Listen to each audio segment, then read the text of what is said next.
Good evening, and thank you for joining us here on blackdoctor.org for a wonderful Facebook Live production that we have here for you tonight. I am Ellis Dean, the Director of Digital Programming and Production at blackdoctor.org. A couple of things I want you to do right off the beginning of the program. So, number one, I need for you to let us know where you're watching from. Drop that in the comments. We'd like to know where people are watching us from all over the world. Number two, if you know somebody that needs this information, please tag them, share this on your page. This is going to be very important information. So please, if you know somebody needs it, tag it and share on your page. And number three, if you have any questions, also drop those in the comment section. We want to get your questions asked and answered because that's what this program is all about. So today is December 1st, and we know, hey, it's the last month of the year. We know it's holiday season has already begun with, well, now it seems like Halloween, they start bringing out Christmas decorations, but we know the holiday season has begun, and this is the month where Christmas is kind of the culmination, and it's the end of the year, last month of the year.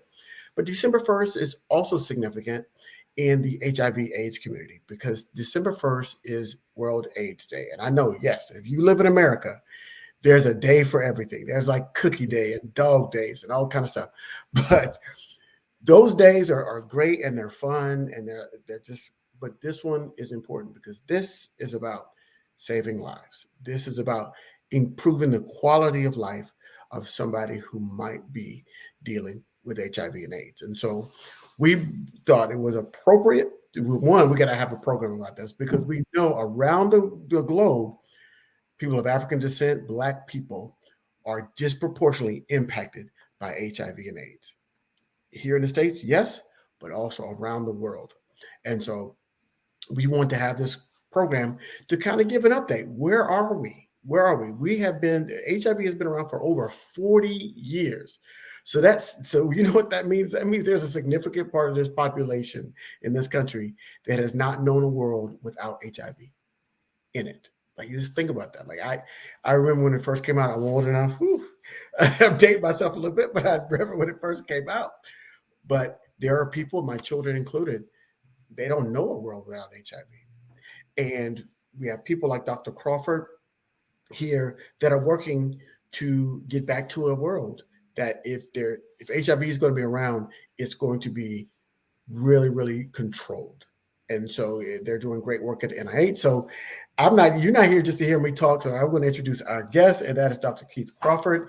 He is a program director, a program officer, drug development and clinical science branch, division of AIDS at the National Institute of Health, that's NIH. And he is our resident HIV expert. Good evening, Dr. Crawford. How are you doing? Good evening. I'm wonderful. And thank you so much for inviting me to share this special day with you and your listeners. And just a reminder, I am a writer for blackdoctor.org. So you can see many of the articles that I've written over the years on HIV, also coronavirus, hepatitis, some other issues. So I'm part of the Black Doctor family, and I'm pleased to be here. Yes, he is. And so for those of you who remember, I remember around this time last year, was that last year? God, I'm sorry, I think it was 2 years ago. Maybe 2 years ago when we did the COVID Around the World program. Oh, no, that was last year. That was last year. Yeah, it was last year, December of last year. That was fantastic. That was a fantastic COVID Around the World, and Dr. Crawford was instrumental in getting some guests from us from South Africa. We talked about how they were able to convert HIV centers into COVID centers there in South Africa. And that's why when COVID was really at its height, it's still around, but when COVID was really at its height, it was a big topic. South Africa was one of the leading nations in being able to get the most information and changes and variants, and that was because they had HIV centers around the nation because HIV is very, very prevalent there in the indigenous population, and they were able to convert those into COVID centers and be able to detect early variants of COVID. And so they were really, really instrumental. Dr. Crawford did a wonderful interview on that program, and we reached over 700,000 people around the world. Wow. It was fantastic program there. So Dr. Crawford, as I said in my opening, you've had over 40 years of HIV. Can you kind of give us up to speed on where we are, what we have learned about the virus, and our ability to treat it in these 40 years? We've learned a lot. And I would say, first, to start off, just to put things in perspective, one of the things we've learned is how to go from managing people who were expected to live just a couple years after their diagnosis to people who are living close to a normal lifespan after their diagnosis. So when we start treating people, we got to figure, okay, this person, unless we come up with a cure, which we are working very hard at doing, this person is going to be on medication 30 years, 40 years, maybe even more. And this is how we think. So we had to change our thinking about how we manage this disease. But many challenges we've grown over the years. We understand now better how HIV basically escapes the immune system, how this virus can change and mutate to escape the immune system. So we Mhm. think about the coronavirus, for example. We keep hearing about different variants and different subvariants. You know, we had alpha, and we had beta and gamma and delta, and then Omicron, and we've had about 6 or 7 different subvariants of Omicron. And so what this is the coronavirus mutating to escape our immune system. But for HIV, that happens so many times right in a single patient. The virus is escaping an individual's ability to try to control the virus. So we've learned about that. We've learned about where this virus can hide out in the body. We've learned about certain cells in the immune system where the virus can hide out. So even though we have effective therapy that can control it, we can't cure it. We've learned better how to use the drugs that we have available. We've learned, we go back from AZT, what we knew about the pharmacology when we started out. We thought we needed to dose people every 4 to 6 hours. We had patients, I can remember with my patients telling them, okay, you got to wake up in the middle of the night. You got to take a dose. You can't miss a dose. But then we learned more about the pharmacology, and we didn't even have to dose that drug, but 2 times a day instead of 4 or even more times a day. So, I think a very important thing that we've learned is that if we can effectively suppress the virus in an individual to the point where it's undetectable, that person cannot transmit Mhm. that person cannot infect their sexual partner. And Yeah. if a person happens to be have a substance use disorder, is using injectable drugs, that person can also not infect someone if they share needles. So these are just some of the things, very tightly summarized of what we've learned. But as you know, as a scientist, as a clinician, when you've seen these things emerge over the years, it's an enormous amount of information that we've really gained about this virus and this disease. One of the things that when the virus first came out, it was more associated. They used to call it the 4-H, right? The 4-H's. Uh, could you talk about what those 4-H's were? What were those 4 groups that people always associated this virus with? So let's go back in time. The first reports that we're getting about this weird disease or this weird infection appeared in gay men. We first saw it in a publication from the for Disease Control, which is Morbidity and Mortality Weekly Report. This is the gold standard of public health reporting. And so there were cases reported, and people were kind of scratching their heads. And then after that, in some of these science journals, we saw reports about this weird, peculiar disease in gay men. They had developed an infection that we only saw in immune compromised people, an infection of the lung called pneumocystis. At that time, we called it pneumocystis carinii. It's now pneumocystis jirovecii infection. And so the question was, why are these young people getting a pneumocystis jirovecii infection? We only see that for people who are immune compromised, and we looked in their blood and other things and said, okay, these people are immunocompromised, and we don't know why. We didn't know what the organism was at the time. We hadn't isolated it. But this peculiar disease popped up, and as you described, what were the 4 H's? These were, at that time, homosexuals, heroin users, or people with an opiate use disorder, hemophiliacs, and Haitians. So those were the 4 H's. And so very, very early on, for reasons we can talk about shortly, these were the 4 groups. And in the US, people said, okay, this is where we get this HIV, this human immunodeficiency. Well, we didn't know. We thought it was a virus. We hadn't identified it yet. But these were the groups of people that we saw this new, very peculiar disease.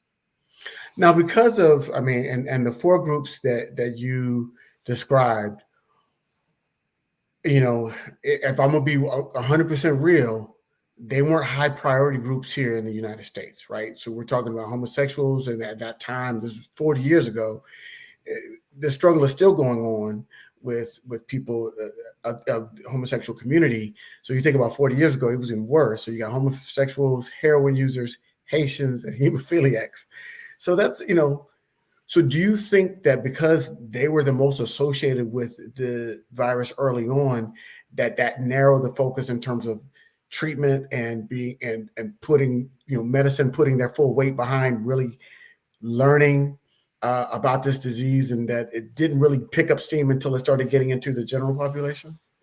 Right. So as you correctly indicated, these 4 H's, possibly skipping the hemophiliacs, they were infected because they were at the time requiring multiple transfusions to protect them from bleeding, from the clotting disorders that they had.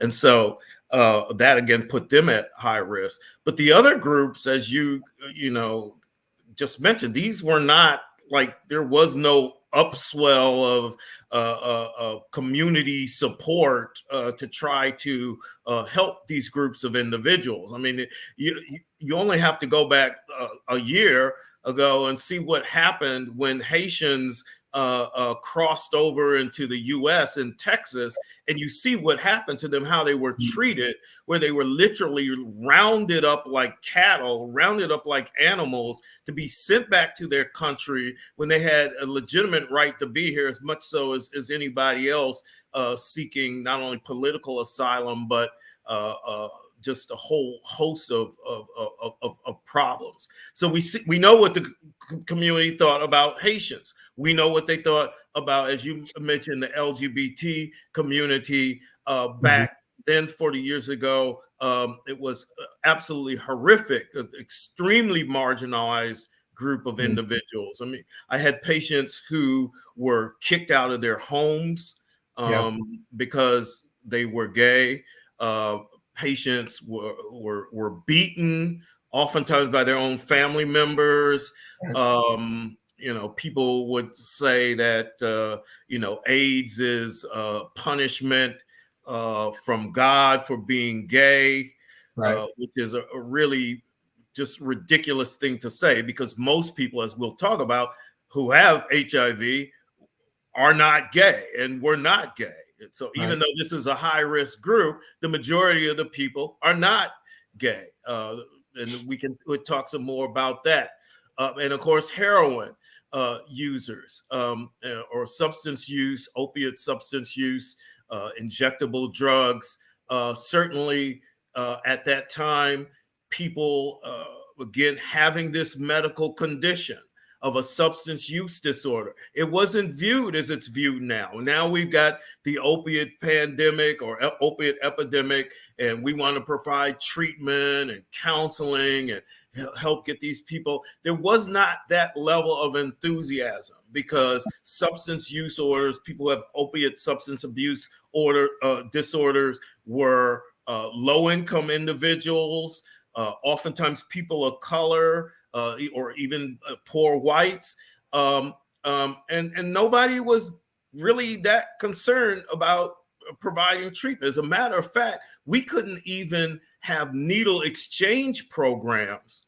One of the public health measures, like, well, let's at least give them clean needles so they don't get infected with HIV or hepatitis C or hepatitis B. Let's at least give them clean needles. And, certain concern, no, you're not going to use funds to give people safe needles. We don't want to protect these people. Then suddenly, when the complexion of the opiate epidemic changed, as it has now, and started affecting middle class people. Oh, well, now you can use federal funds for needle exchange programs because we don't want these fine people from our middle class communities getting HIV and hepatitis and things of that sort. Well, we know that's been the issue all along, because I remember when in the 80s it was crack and everybody had to get locked up. They were locking everybody up.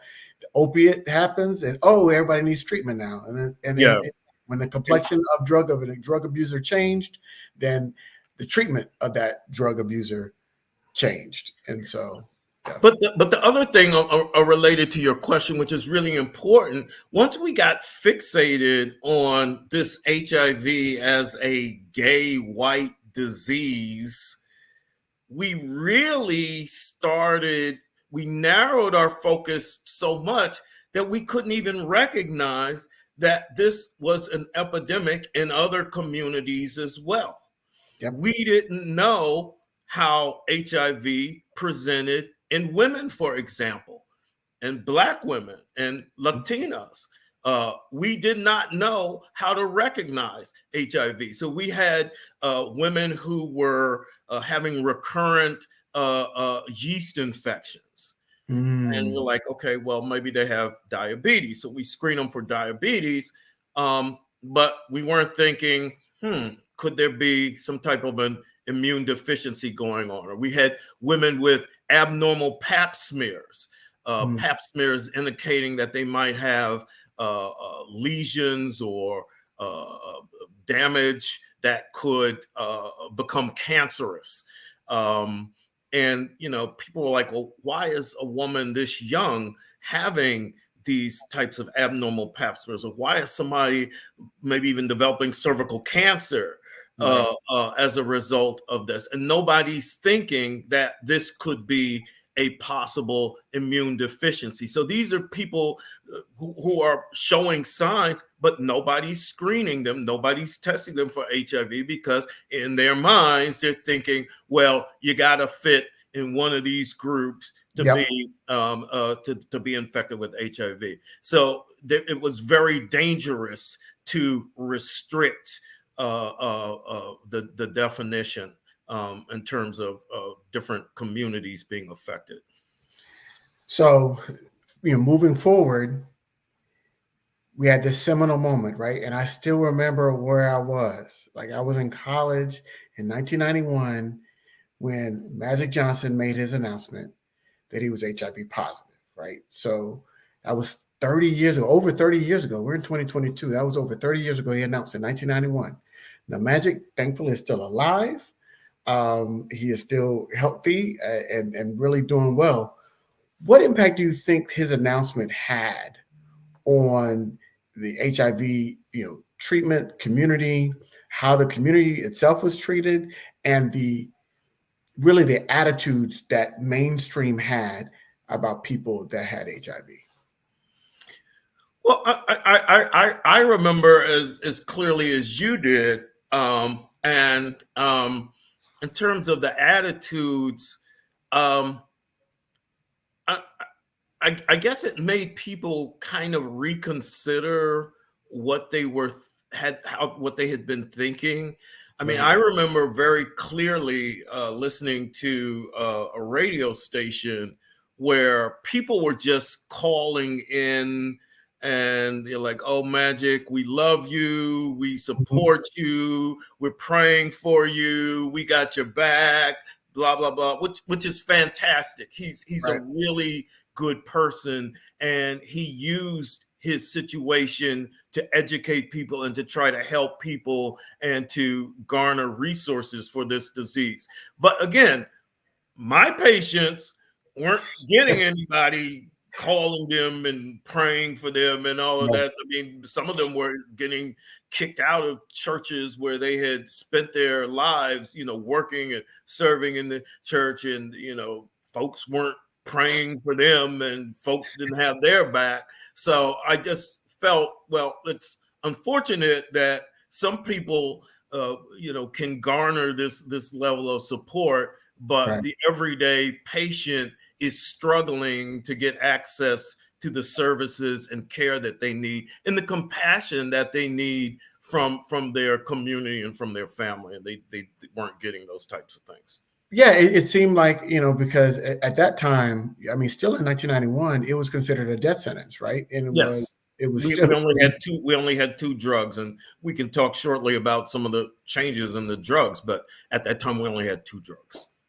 so it was really surprising to see how he was able to. And so, uh, and now we're learning about like the clinical trials, and I'm sure he probably participated in some of the clinical trials for the new medications that were being developed at that time, which helped prolong his life until better and better and better medications started coming out. And so he was able to kind of ride that wave for really, 30 plus years. And so it's interesting. So I think Magic put a spotlight on it. Magic, could I remember hearing in college, it was like, Magic's gay? Is Magic gay? Like they were, because it was still so associated with it, with being a homosexual disease, that people were starting to say, well, he has to be gay. And so there was that kind of rumor floating around, but Especially in the Black community, especially because in our black heterosexual men essentially thought that they were immune to getting HIV infection, and Yep. let me just tell you, they're not. Um, and Right. and certainly when we look in other countries, I mean, I've done work with the PEPFAR program in Africa, and seen the situation there. But the thinking was, again, that only gay men are going to get infected with HIV. And if I'm a heterosexual man, I can have sex with as many women as I want. I'm not going to get HIV. Right. Wrong. Right. Wrong. That's not Right. correct. So you talked about in the early days, there were only two medications, and they were, let's just say, not as effective because people were still dying at a higher rate. And because you didn't know, I mean, there's nothing wrong with that. It was early stages, and when you're trying to play catch up to a virus that is, as you talked about in your opening remarks, evading our immune system, right? It's like evading our body's ability to fight it. Um, we have, we had to work hard and to play catch up to creating medications. Luckily, the beautiful thing about science is it catches up. Y'all study it and y'all work really, really hard. So, what are some of the medications that are available now? As we talked about, so we talked about the past with Magic in the beginning. Now, what's happening right now? What are the medications that are available now that are helping, as you talked about earlier, people are getting diagnosed and saying, okay, well, we got to prepare you to be on this medication for a long period of time, not just 2 or 3 years as the earlier days. Now we're talking about living the rest of your life. So what are some of those medications that are available now that people can? Okay, I can talk about some of the medications. Just in general, some of the things that happen, as we mentioned. Well, of course, early on there were no medications Right. for HIV. AZT, which was the first drug, a drug also called zidovudine, was not developed for HIV. It was actually an anti-cancer drug, which amazingly was kind of put back on the shelf because it was felt to be too toxic for treating cancers, but it did have very specific effects against the HIV virus. The problem Okay. with AZT is with many of the other drugs that followed is that they were fairly weak drugs in terms of being able to suppress the virus. So we Okay. had a series of weak drugs coming out. A person would get started on one of those drugs. It would work, provide some benefit, slight benefit, then it would stop working. A person would develop resistance. So then they would get put on another drug, and the same thing would happen because these, again, were fairly weak drugs.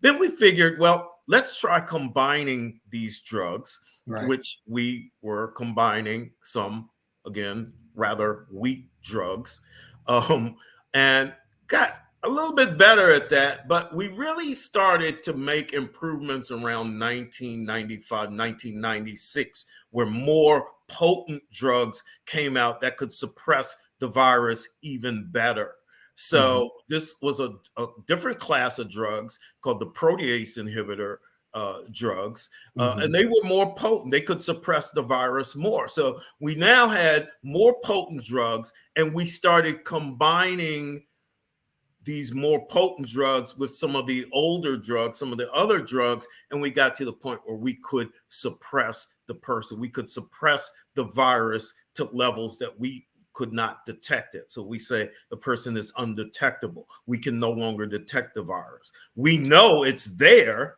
Now we know it's there. It's in your body. It's hiding out, but we can't detect it in the blood. It actually may be detectable in other parts, like in the lymph nodes or other parts of the immune system, but it's not detectable in the blood. And because it's not detectable in the blood, that seems to have an impact where it allows the immune system to rebuild itself. The person is at less risk for getting a deadly infection or Mm-hmm. HIV related cancers. So, where are we now? Now, we have drugs that target the HIV virus at all different stages. Yeah. They're like 6 different categories of drugs that we have that can block HIV and keep it from replicating or making more viruses in the blood cells. And then we have even drugs that can prevent the virus from getting into the cells to begin with. Mm-hmm. So we've got a whole bunch of different combinations of drugs that we can use. Uh, um, One of the classes of drugs are called integrase inhibitors, and I'm not going to go and I am a pharmacologist, but I'm not going to put your viewers asleep by talking a lot of pharmacology. But this is a very, very potent class of drugs, and many of the commercials you see on TV, you see a drug combination called Dovato, which Yep. that includes an integrase inhibitor. You see a Biktarvy that Mm-hmm. includes an integrase inhibitor.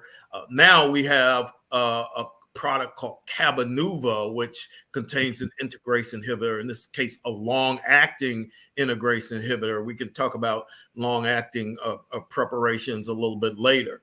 But we have drugs that are also in combination. They're combination products, but they're all formulated into a single pill. Okay. So one of the big problems, people who are listening to this who started getting treatment 20 years ago, yeah, we could get you undetectable, but you got to take about 10 different pills. Okay. So we could give you a combination of 3 drugs. Most of those drugs you might have to take 2 or 3 times a day. So you could be taking 10 pills just for your HIV. Right. And of course, people have a lot of other medical, they might have high blood pressure, they might have diabetes, they were taking other medicines. They got 10 pills for HIV. Many of those drugs had side effects. It was just a nightmare for people. Okay, this drug you have to take on a full stomach. This one you got to take on an empty stomach. Yeah. And this one you got to take 2 hours before you take this other one. And it just basically drove patients crazy. Right. So now we can combine all these drugs, we can combine them into one pill once a day. We can combine them into an injection that may last as long as 2 months. We've Mm, actually got some even better stuff coming along. The other thing that's really important is that we can use some of these drugs for HIV prevention. mm, You can use them a category.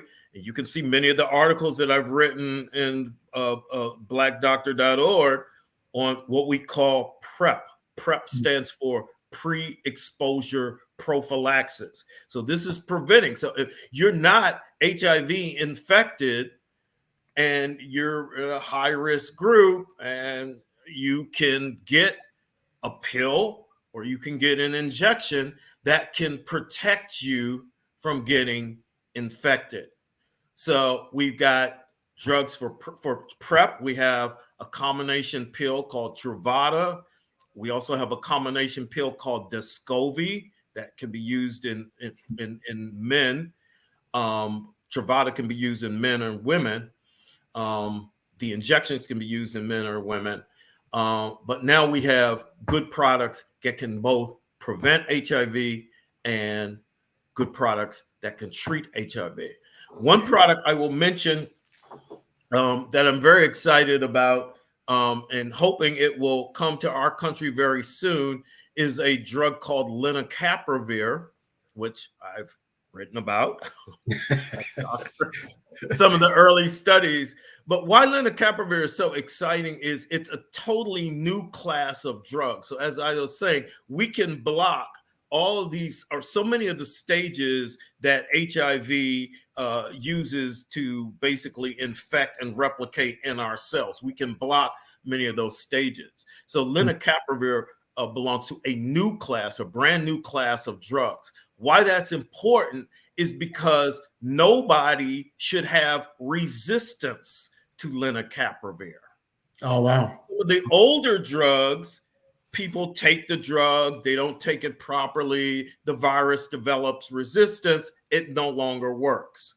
So, one of the things that we have to do before we start treating a person, we have to find out, well, what drugs work for you? And if Mm, you've been infected for 20 or 30 years, you may not have a whole lot of options.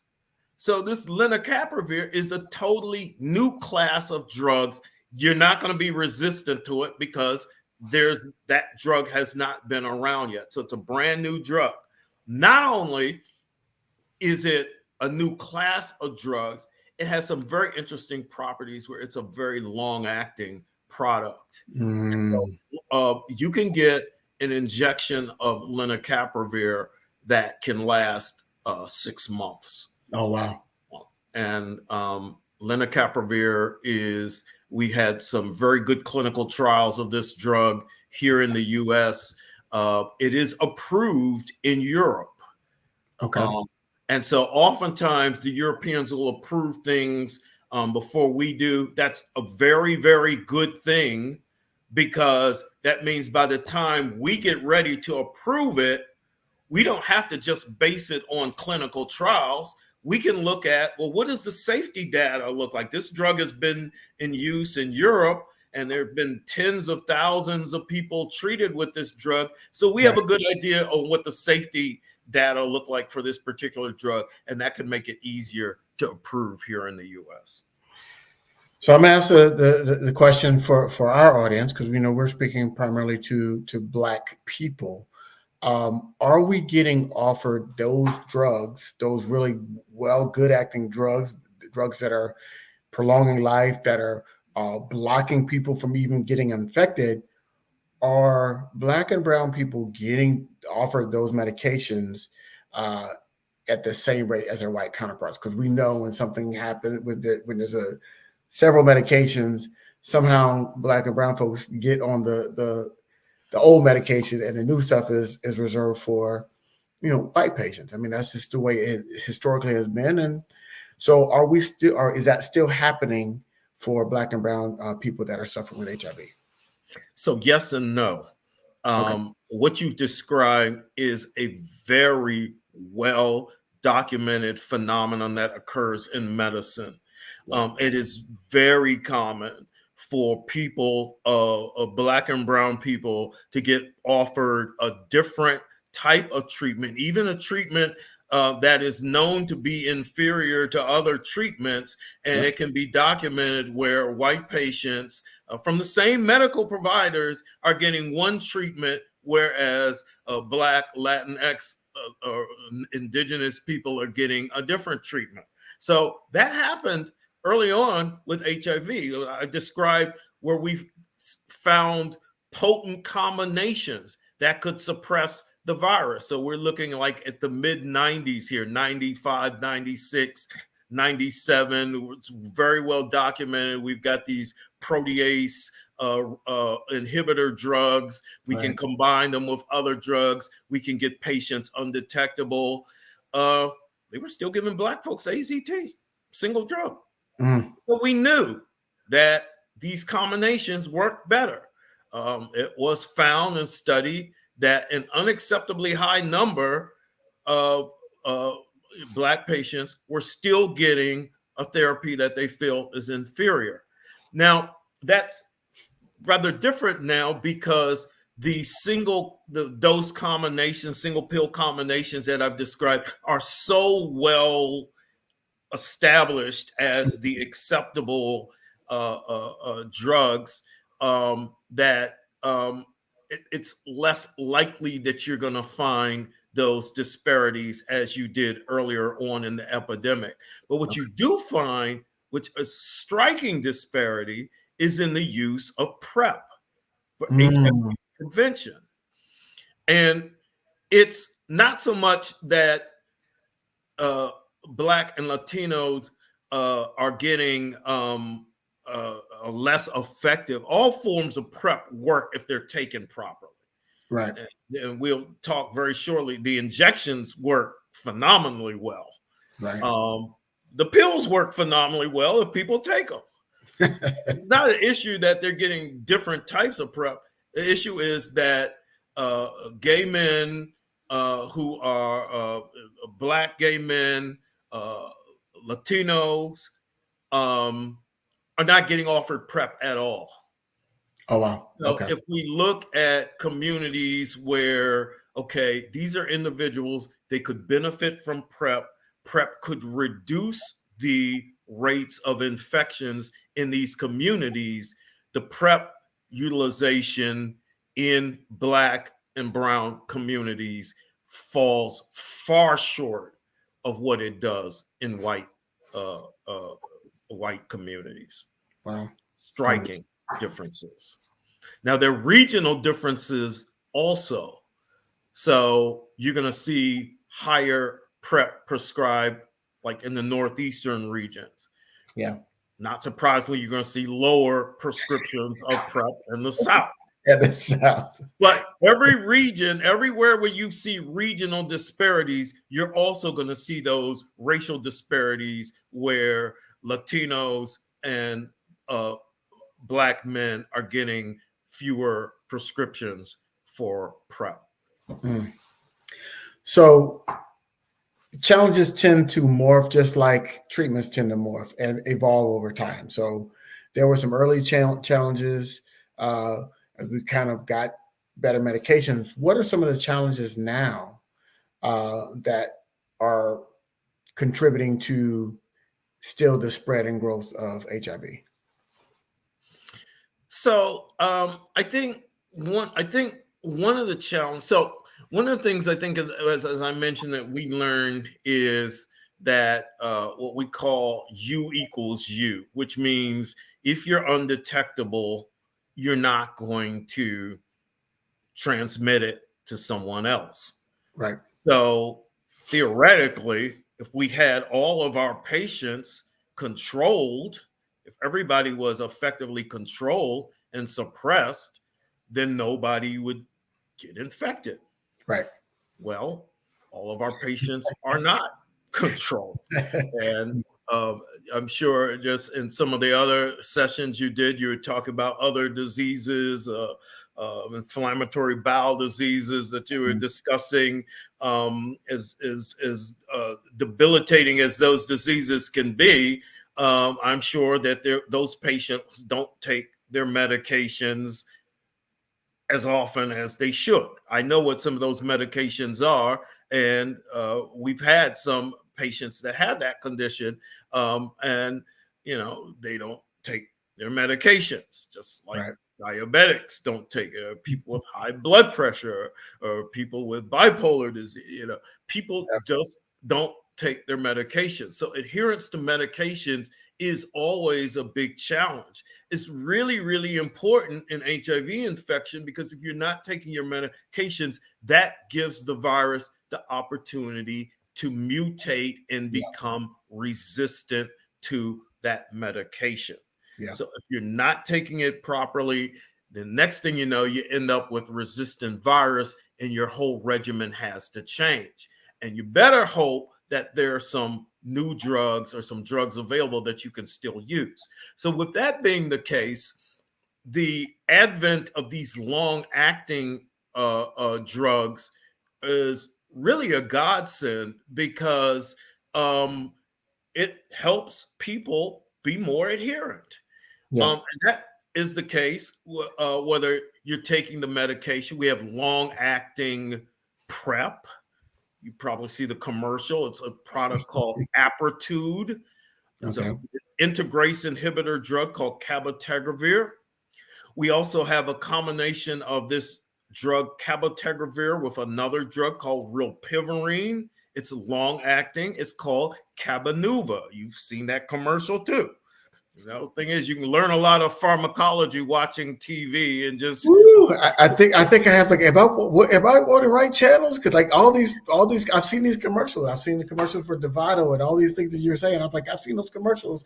They play on like Bravo and all those channels. So yeah. they're So out. so these are long acting products. And one of the benefits is of these long acting, if I give you an injection and you only have to get an injection every 2 months, um, that person is probably going to be better controlled. Now, you could Mhm. say, well, maybe what if they don't show up at 2 months for their injection, which is entirely possible. I mean, this is a challenge that providers have because these injectable things, not like we're going to give you an injection that's going to last forever. Right. You got to come back and you got to get another one. And people could potentially not show up. So we are uh, putting in place strategies to cover these periods where people may not be able to get in time to get their next injection. But assuming that they do, they have very, very good control. When we did a PrEP study in South Africa, one of the highest groups of highest risk for getting HIV infected are young African women. Mm. Young African women, the highest group. And so we tried doing PrEP with this group before. We tried oral medications, and that doesn't work as well because when people see you taking a pill, they're like, why are you taking HIV medicines? Right. And Right. you try to explain to them, well, I'm taking HIV medications to protect me from getting HIV. And they're like, well, that sounds kind of funky. That, That that doesn't make doesn't compute. sense. That Why are doesn't. you taking HIV medicines to keep from getting HIV?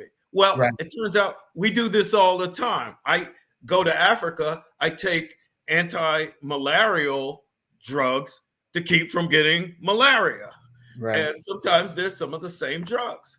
But again, most people are not pharmacologists. So you try to explain to them you're taking this drug to prevent getting HIV infections. That doesn't go over well. So what happens is these women often just don't take their medications. Right. But now, if you can get an injection, you can go in every 2 months.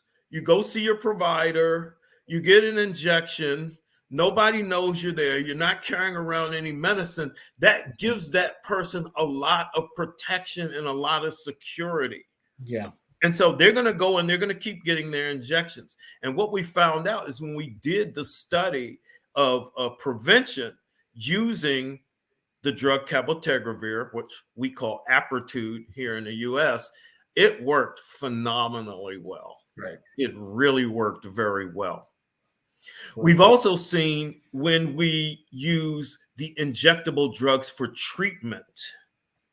Okay. Again, one of the reasons why we want to use these drugs, the injectable, the long acting, is for people who aren't good at taking their drugs every day.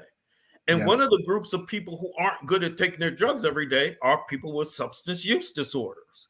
Mm-hmm. So if I got a patient that's using crack cocaine or crystal methamphetamine or heroin or has an opioid use disorder, alcohol, whatever the case may be, here are your medications. Take this every day. Yeah, right. They may not keep up with it, you know. If they got, they may not even know where it's at. So yeah, right. But if seem... we can give them an injection, and we just had a paper that was recently published by some of my colleagues out at University of California in San Francisco, where they have a clinic that has a lot of patients who have mental health disorders, substance use disorders, and things of this sort. So these are people that are really hard to keep in care. And they started using the injectable HIV medication. And the majority, the overwhelming majority of those individuals remain suppressed for over a year. That's a good accomplishment because that's a whole lot better than what we were seeing prior to in this particular high risk population. So this is really good news. So that's one of the challenges we have is keeping people on their medications, keeping them suppressed so that they can stay healthy. Other challenges that we have are related to keeping yourself healthy in general. HIV, again, can be controlled. Yeah, we've made progress. People can live close to a normal lifespan, but having the disease, having the infection still puts a burden on your medical. There's still not so good outcomes as a result of having it, even if it's controlled. For example, cardiovascular disease, you're at higher risk. Black folk, as we already know, are at risk for cardiovascular problems, liver diseases, what we call non-alcoholic fatty liver disease, which is now kind of reaching epidemic proportions. HIV infected individuals are 2 times more likely to develop this condition. And just so our viewers know, your liver is not supposed to have any fat in it. It is a fatless organ, right? And so when you have any types of fat that's either around or in that liver, that's a sign of damage. It's a sign of damage. So we call it, we use a fancy term, we call it hepatic steatosis, which means there's fat in the liver. If you do a biopsy or something, you will see fat accumulation in the liver. And this can often progress to a situation that we call cirrhosis, or can progress to liver cancer. So this non-alcoholic fatty liver disease or steatohepatitis, it's an inflammatory condition that goes along with it. This is something that we see more in HIV. So what we have to do, we have to learn what are the risk factors for the cardiovascular diseases, atherosclerosis, for example, Mhm. which can lead to strokes and heart attacks. What Mhm. are the risk factors? HIV infected people are going to be at higher risk. So Yeah. you've got to identify what factors, how am I going to control this? The liver disease is another thing. Our cognitive skills, as we get older, we all know this. I'm probably quite a bit older than you, but we start not remembering things so well. We Right. start not getting as acute in some of the things, some of the activities of daily living. And so this can be accelerated in people with HIV. Physical functioning, that can be compromised as people get older. Yeah. So navigating this whole host of other medical conditions that can pop up can be a challenge, and you really have to work with your medical provider. Um, um, So we right. got about 10 minutes left here. So Doc, let's talk about some good news. Let's talk about the future. So I've been hearing some rumors that there is work on potentially a vaccine. Uh, are those rumors true? And if so, where are we in a development of potentially a development of an HIV vaccine? So the rumors are true. Okay, good. There's a lot of work on vaccines. Okay. The bad news is don't hold your breath waiting for a vaccine. We have not done very well. And there's, again, very good work. My colleagues who in the vaccine research branch in the Division of AIDS do some incredible work. God bless them. But I would not hold my breath expecting a vaccine to come. And part of the challenge, just like we say early on, how HIV can escape the immune system, Hmm. um, finding the right target in terms of how we make the vaccine becomes challenging because we don't know what part of the immune system we need to activate to protect someone from getting HIV. Right. We've done a lot of studies and we're still not sure. And we do a lot of studies in monkeys. And I can tell you, if you're a monkey, you should be doing somersaults because we got vaccines for you. But we do studies in monkeys, and we think, "Oh, this is fantastic." I'm at the point now. I don't even pay. I don't tell my colleagues this because I don't want to hurt their feelings because they're working so hard doing this research. But we do studies, and we see, oh, this is really promising. They took a group of chimpanzees or a group of what we call a rhesus macaques, which is a species of a monkey that's used a lot for HIV research. We vaccinate, we use this vaccine and work. Then when we get to people, we use the same vaccine, and it's like, sorry, just Yeah. doesn't work as well. We are doing a lot of work with HIV cure. I think one of the most promising treatments that we're looking at are called broadly neutralizing antibodies.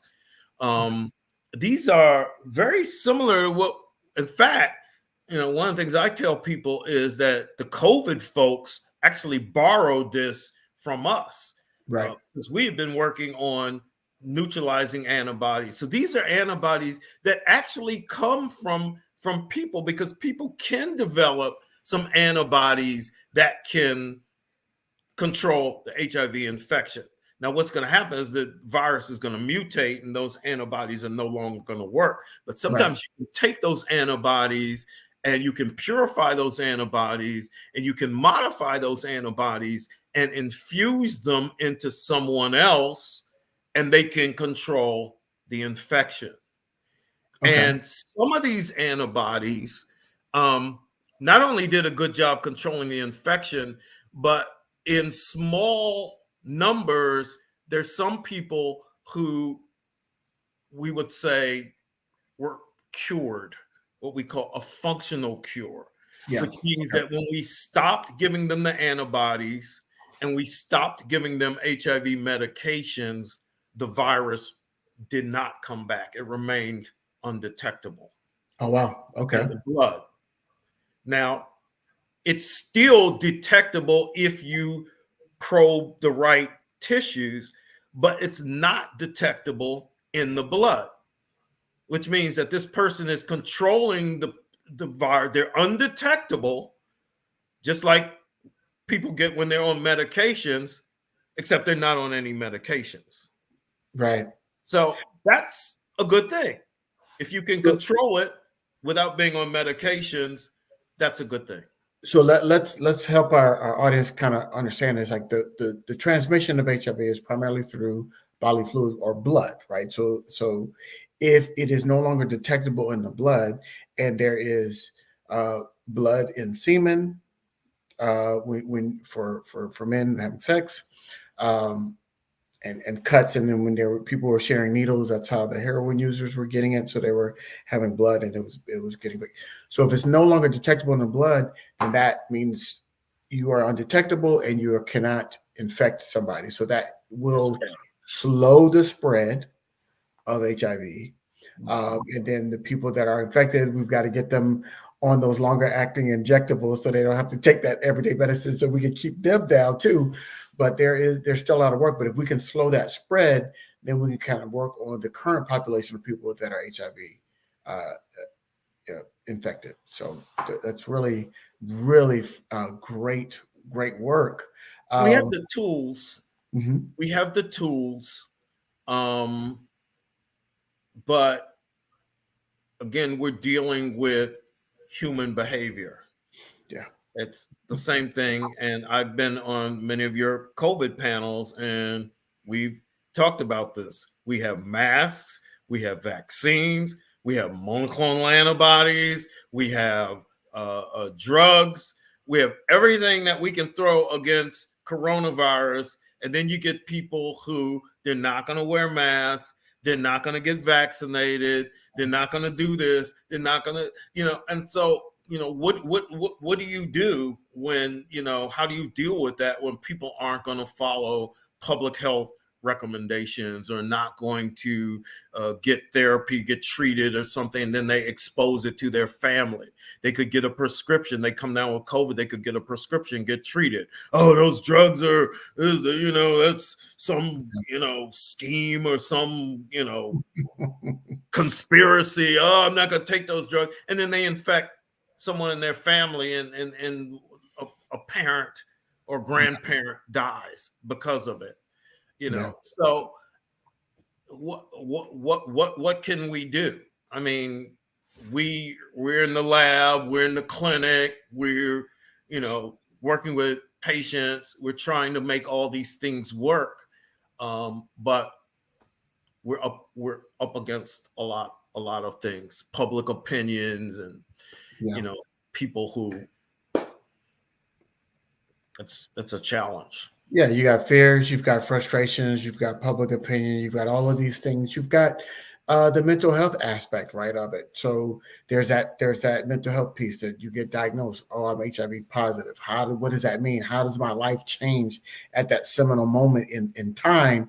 And then you just got the fatigue factor, right? So even if you are taking your prep or you're getting the 2 month injectable, there's a fatigue factor that you always have to think about. That you always, like, it becomes a part of your life. And so that's how you get those people that say, you know what, I'm not going to go this time, and they get these moods and these moments. And so that's all that mental health piece of it that really kind of complicates the overall treatment. And so what last question for you, what do you see as the future? We're 2 generations in. We're just over 2 generations in. A generation being 20 years. For those of you that don't know, a generation is described as 20 years. So we're 2 generations in. What's the next generation going to be like for HIV? That's a good question. I'm really hoping that we will get to the point where we have easier treatments. We're already making a lot of progress with that. We've got drugs that work well. So now we're trying to see if we can engineer these products so that they become longer acting products to make them easier to take. Yeah. Um, we cannot win this battle if people in sub-Saharan Africa, Southeast Asia, and Latin America do not have the same treatments that we have. And Right. that's the case as it stands now. We have medications in sub-Saharan Africa. We have medications in Thailand and Cambodia and Vietnam, and we have medications in Peru and Brazil. We don't always have the same types of medications in those countries. So when people run out of treatment options, um, it could be very bad news, Yeah. because it's not like, okay, well, that drug no longer works. We're going to put you on this. In these countries, you have a certain number of treatments that you can get. And if those stop working, that's it. Wow. And, one of the most difficult things is telling somebody, we, yeah, we have, there are drugs that we could use, but you just can't get them because you live in Zimbabwe, Right. or you can't get them because you live in Thailand. We just don't have that drug here. Um, and so we got to come up with ways, which we do a lot of our research, thinking about what is the global picture and Right. what can we do that is accessible to others. Our cure research, we're not leaving any stone unturned and trying to develop a cure for HIV. We continue with that. We're getting just glimmers of hope. But, again, some progress, like I just described with the broadly neutralizing antibodies. A small percentage of individuals in these clinical trials get to the point where you can take them off medications and they remain suppressed. So that's a good thing. So now we have to figure out, well, what is it that makes these people Right. respond this way, and can we do that with more people or with everybody that we use these treatments with? So our work is cut out for us. We've got a lot to do. But I think the other piece, the last thing I'll mention, is public uh, attitudes. Yeah. People have to keep in mind that this is important disease.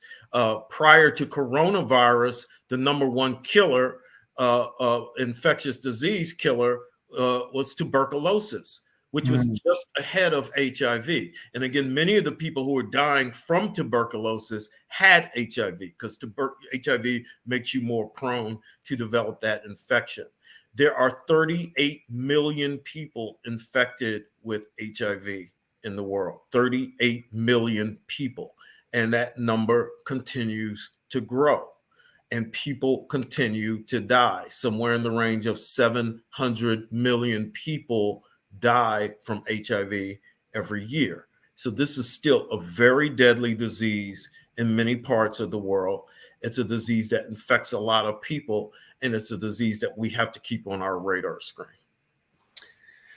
Well, we are more assured that we know that, Dr. Crawford, that you are there on the front lines working on and keep staying on top of the research.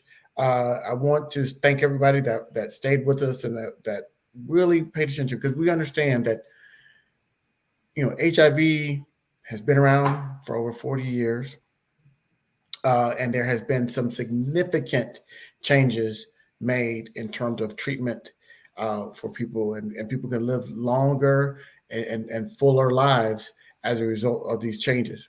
But the one change that they cannot do in a lab, and that's the change in attitude. And that has to come from each one of us. We have to become aware about it. We have to make sure our awareness is high, even if we're not infected. And we have to make sure that we are supportive of the efforts to create and share medicines, not just create new medicines, but share those medicines around the world. Because as we learned from coronavirus, we can have all the best stuff here in America, but this is a global, we live in a global environment now. And so if there's an area in the world that's not getting those medications, that gives out, it's a virus, and it's going to give it a chance to mutate and make our medicines that we have here not work as well and not be as effective. So we have to treat the world, not just treat the United States. And so we have to think globally about that. And that comes with each one of us. And that's why we have these programs. So I'll thank you all for hanging out with us this evening. Thank you, Dr. Crawford, for coming in. You're just such a wealth of information. Go to blackdoctor.org. You could just do a search and just put in Dr. Keith Crawford, and his articles will come up. And so he's got his wonderful, or you can go to the tab, HIV/AIDS. He's written a predominant number of those articles there underneath that tab. So you could find Dr. Crawford's articles there. And he is so, as you learn from tonight, he is so up to date. He's got his finger on the pulse of the future of HIV. And so we're going to have him back again. And we're not going to wait a year because, he is a regular here on blackdoctor.org. And he's well-versed. He talked about coronavirus. We talked about HIV, any infectious disease. This is the man that I call first when it comes to those types of situations. So we're going to let you all go. Thank you again, Dr. Crawford. Thank you all for joining us. And we'll see y'all next time here on blackdoctor.org. Thanks to all the viewers for listening in.